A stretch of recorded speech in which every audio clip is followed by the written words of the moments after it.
How could Israel's scribes and professional religious leaders misunderstand the Messiah so badly that they ended up crucifying him? And what does this tell us about the nature of God's kingdom? Today, we turn to the Gospel of Mark for the answer. You're here with Tyler James Milliken in our survey of the main points of the Old and New Testament.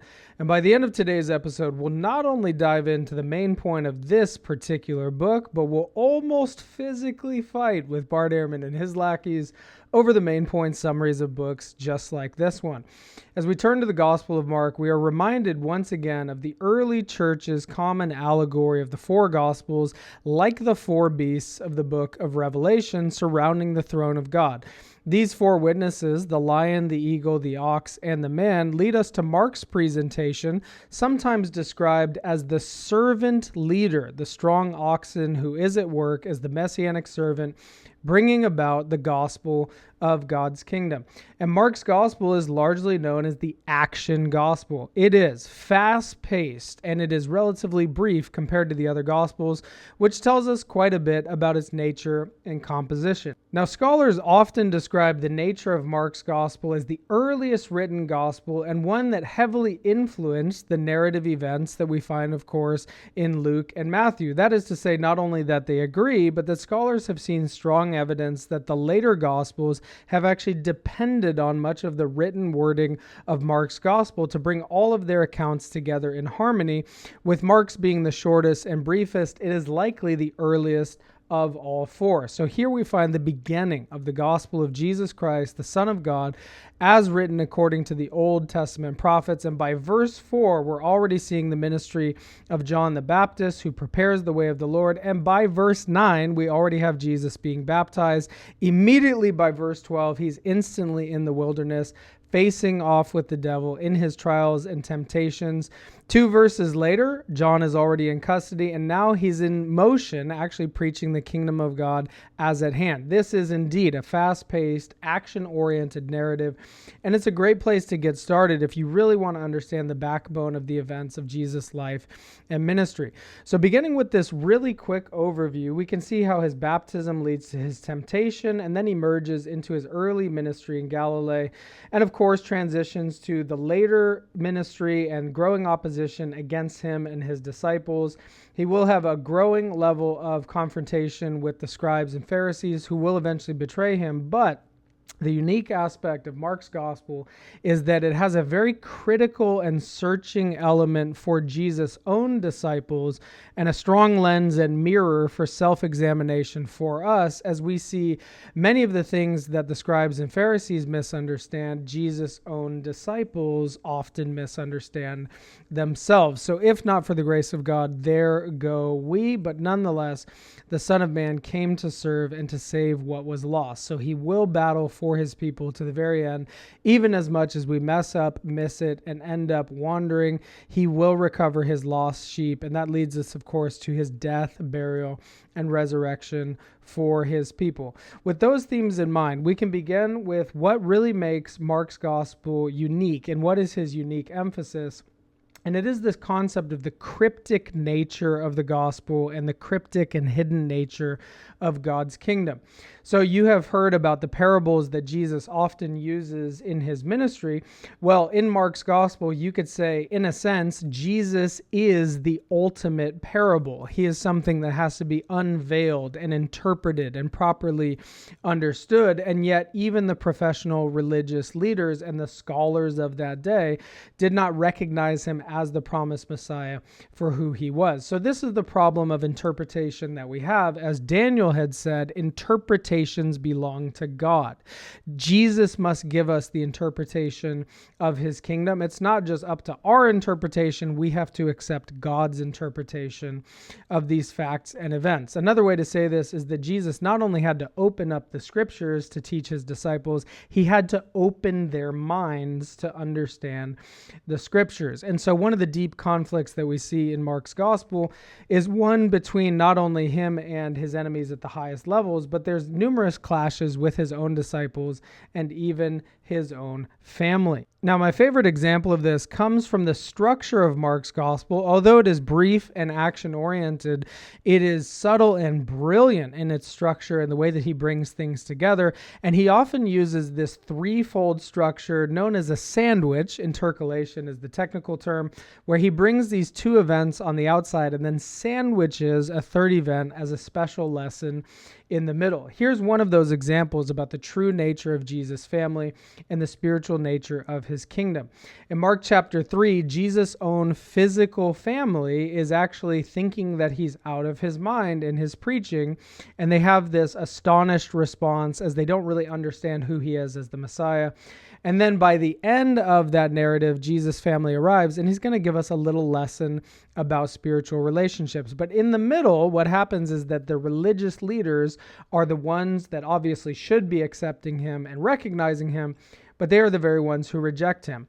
Now, by the end of this, what does Jesus say? Who is my mother and my brothers? It is those who know the will of God and they do it. What is the relationship? If Mark is bringing all three of these ideas together, why did he insert this warning about his enemies in the middle of it?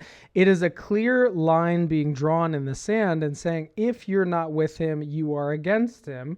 Even if you appeared to be close as one of his physical family relatives, if you're not part of his spiritual family who knows and does the will of God, you're just as far off as the scribes and Pharisees who betray him. Here's another one about the model of true discipleship.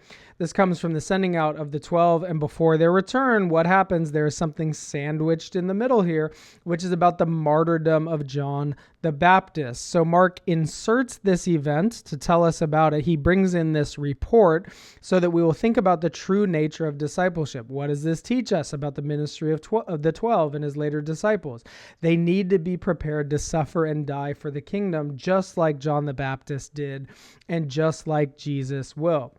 And if you're curious, this is actually the nature of the way all of the Gospels are written. They're not written in a modern chronological timeline the way that you and I would naturally assume. They're written thematically to bring together the events that happened and organize them by themes and to pair pieces of the puzzle together like this, sorry for the alliteration, so that we'd think about how all these pieces fit together. Finally, here's my favorite one from Mark chapter 11, and this is the famous event of the cursing of the fig tree.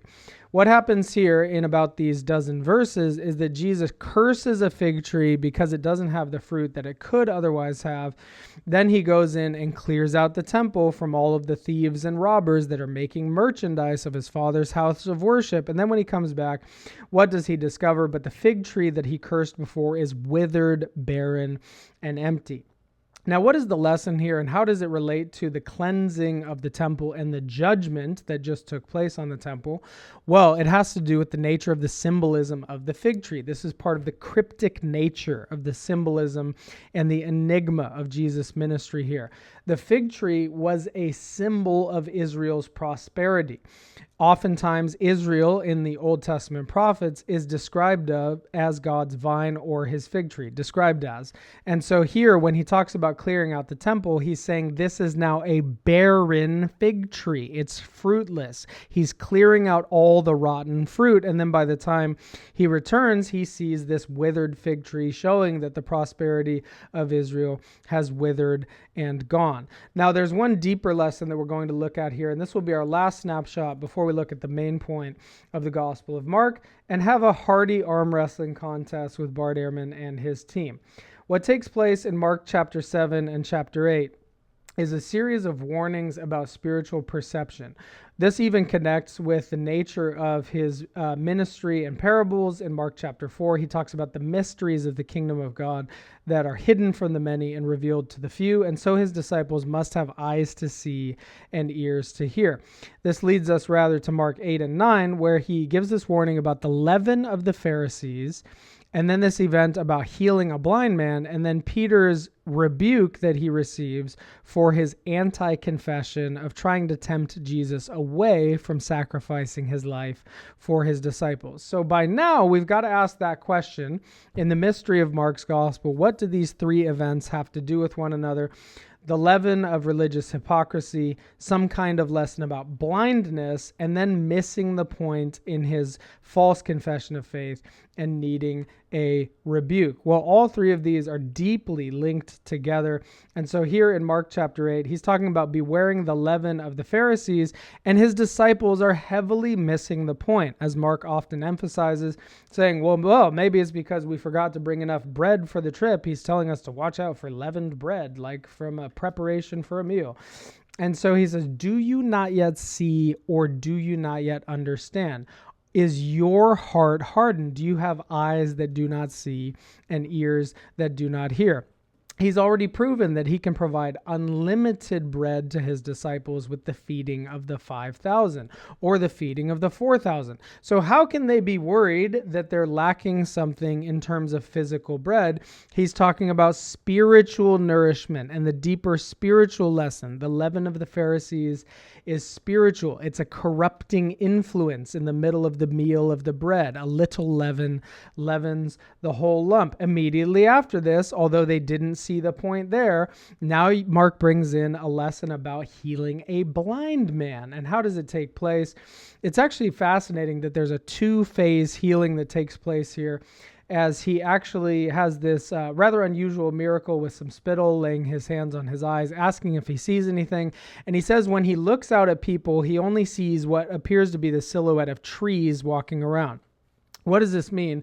His blindness has only been partially healed. His vision is foggy. It's a bit cloudy. And so while things are all over the place, Jesus is going to lay his hands on him a second time, and now his vision is restored and he sees clearly. This is the lesson about Jesus' disciples, even those that appear to be walking close to him in his ministry, is that they have only partially had the scales removed from their eyes. They are better off from the Pharisees compared to the Pharisees, but so close to the Pharisees that Jesus has to ask if their hearts are also hardened. So much so that the third piece here in Peter's confession is that he ends up on the side of Satan by attempting to tempt Jesus away from his destiny of sacrificing himself on the cross.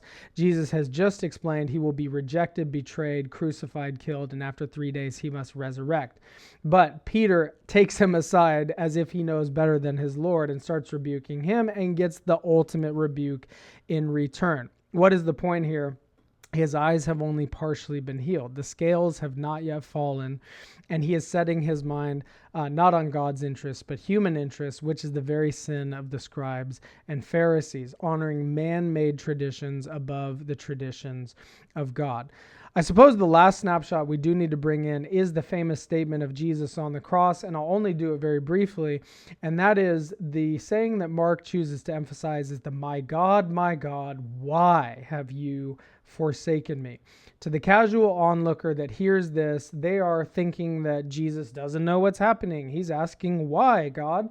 When in actual fact, he is quoting from the Bible, and they don't have eyes to see the significance. He's quoting from Psalm 22, verse 1, which is actually what a reader would do to tell someone to open to a specific chapter and read, as they would quote the first line of that section because they didn't have chapter and verse the way that we do. So he's telling us to open Psalm 22 to understand why he is the forsaken, suffering Messiah who suffers for our salvation, but those on the outside who think he's just asking why, not seeing he's asking for our sake so that we would see and perceive, are missing his death and missing the point of his resurrection.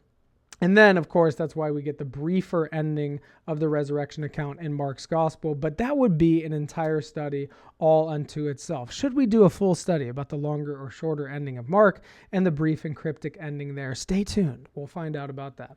But how did Bart Ehrman and their team handle this one? They say Mark, believed to be the earliest gospel, that is the typical consensus, provides a rapid and dynamic narrative of Jesus' life. Yes, good so far, but their summary is halfway over, focusing on his deeds and his role as the suffering servant. Pretty good, pretty good. So the emphasis is on action and Jesus' ultimate sacrifice for humanity. Boy, did they come closer and hit this one harder than most of them. By their listing, this was like a 9 out of 10. So mark your calendars. Out of maybe 50 studies we've done so far, this has got to be their best one. Obviously, they have to do more about the salvific results, what his sacrifice has actually accomplished, which is saving us from sins, granting us eternal life. They'd never take it to that spiritual plane or get to the spiritual sphere of things here. But this is good as we think about his role, that he came to suffer and serve and give his life a ransom for many. The part that they've missed, and this is often the case throughout these summaries, surprise, surprise, is the aspect of spiritual discernment in the midst of this spiritual warfare. And fascinatingly, that is one of the main points of the Gospel of Mark. So while they've tried to lay it out as though it's clean and crystal clear, they've left out the challenging self-examination about spiritual discernment that Mark really confronts us with. So the main point of the Gospel of Mark, as we might put it, is the Gospel of Mark confronts us with the enigma of Jesus' ministry as a seemingly unconventional Messiah, even though he's fulfilling God's promises, and the unexpected nature of God's kingdom compared to the scribes and Pharisees and the religious professionals, which is hidden from the many and revealed for the salvation of the few. Well, let us know what thoughts and questions you have about this one. Go ahead and post a comment down in the comments section below. And as always, if you want to go deeper with studies just like this one, you can find a link to join our community somewhere down below, where we've got hundreds of hours of Bible studies, bonus content, discipleship lessons, and some behind the scenes footage for our subscribers. So stay tuned for an upcoming episode, and we'll see you right here on the main points of the Old and New Testament.